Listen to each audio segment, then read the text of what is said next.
I feel a little bit this morning like I have these little bits and pieces of different sermons that are all just out there.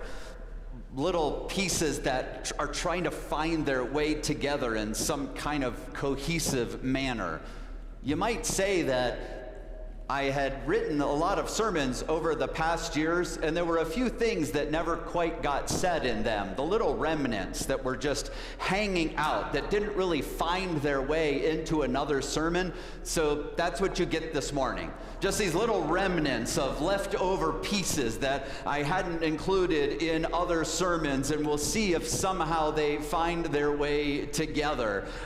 Well, that actually sort of fits what Jeremiah was saying to the people who'd been taken to exile. First, the northern kingdom, who'd had the name Israel, overthrown by Assyria, taken into exile. And then the southern kingdom, which had the name Judah, overthrown by Babylon and taken into exile. And there they are now in the southern kingdom for 50 years. The northern kingdom had been lingering longer. And Jeremiah, who often brings throughout his book issues of rebuke towards the people, every once in a while gives them this little glimmer of hope, a little glimmer of what might be actually a part of their future. And when he does that this morning, he knows that the people are crying, "Save, O God, your people, the remnant of Israel." They realize that they are not going to en masse all find their way back to Jerusalem or back to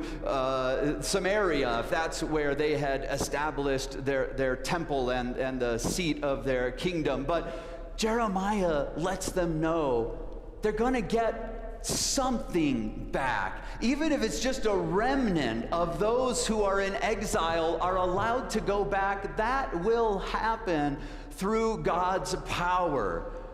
And so you have to wonder how long the people were there thinking, how long will we have to linger in the midst of this time, in the midst of exile? How long will all of this go? And how many glimmers of hope is it going to take before something becomes real for us? In the meantime, they had really nothing to do but to keep passing on their story to their children and the new children that were being born, telling them the stories of promise of what it meant to come out of Egypt, the stories of promise of having kings like Saul and David and Solomon, the promises of a temple being built for them.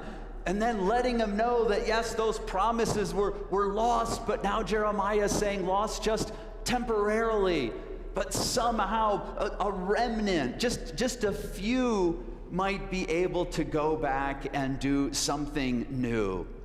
And then, of course, we hear in the readings about what that's going to be like. These scraps that are kind of almost tossed away that might still have a chance to be collected. But even we hear in the midst of that, these are the kind of people that we're going to have. The blind and the lame are going to be a part of that. And I have to believe at some point people thought, what are we going to do with the blind and the lame? We can barely take care of ourselves. Those are the ones now that are going to be a part of this restoration. How could that possibly be of benefit to everyone? Couldn't you have told us the strongest and most able-bodied will be called forth? But that wasn't, it appears, what God had in plan. And so the amount of patience that it was going to take, what people understood, what was going to come from them, maybe what they realized in the midst of all of this was it was not going to be dependent on them. If this regathering of the remnant in order to restore some sense of semblance of the kingdom was going to happen, people were going to have to put their trust completely in what God had in store for them. And so that's really what Jeremiah is telling them, as much as anything else, is to allow their faith to continue to sustain them in this time. In an earlier part of my ministry, I served a congregation that after I'd been there a while, I wondered about why some of the people were just so vitally connected to that congregation.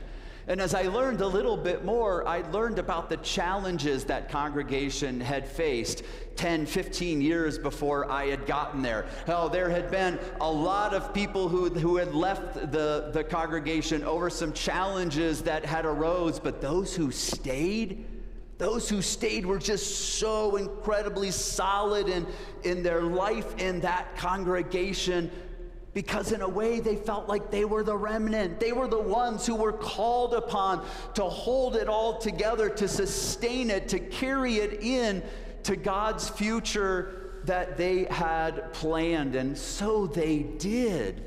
And the way that they were a part of this group that saw themselves as the ones who in the most challenging of times held things together, I realized then that they didn't need a lot of people, but no one was called to do it on their own.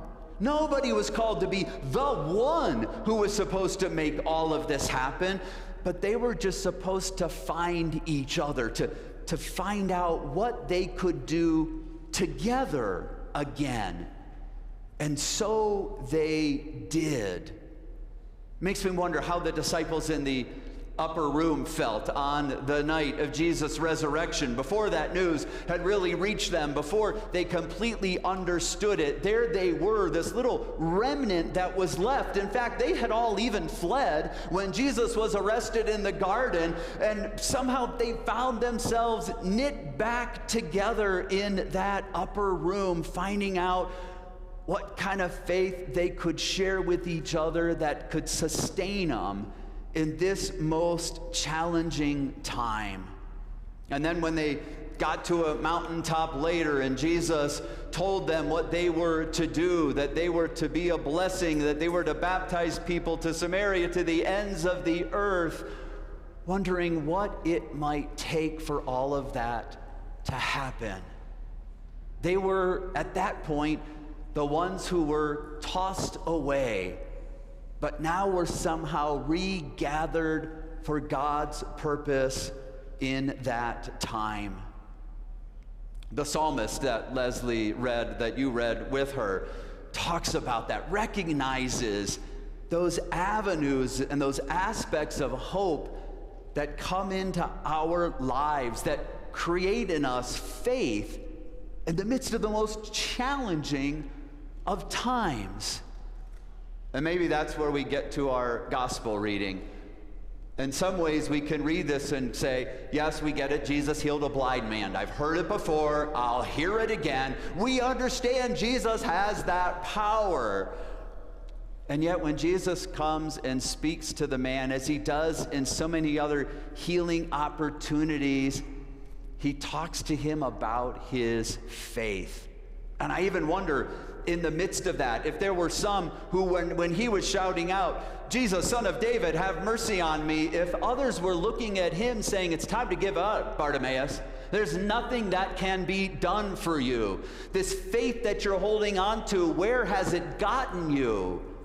And then when they hear Jesus call him, all of a sudden they jump in too. Hey, take heart, take heart. Stay faithful just like I've been all along with you, Bartimaeus, is almost what you can hear them saying. And they bring him to Jesus, and it conjures us back to Jeremiah, when we were told who would be brought forth, who would become the faithful. It would be even the blind and the lame. Those who almost seemed to be without any reason to have faith were those who came forward with faith. And Jesus recognizes that among this blind man, Bartimaeus, and he receives his sight. Oh, what Jesus can do with just a little bit, with something that would seem like it's barely worth hanging on to, when the power of God can be infused into that situation, when we might feel in our own lives that that faith is fleeting away from us, what the power of God can do if we just find even a couple of other people who might be holding on to their faith by simply a thread, what God can do in those moments is astounding.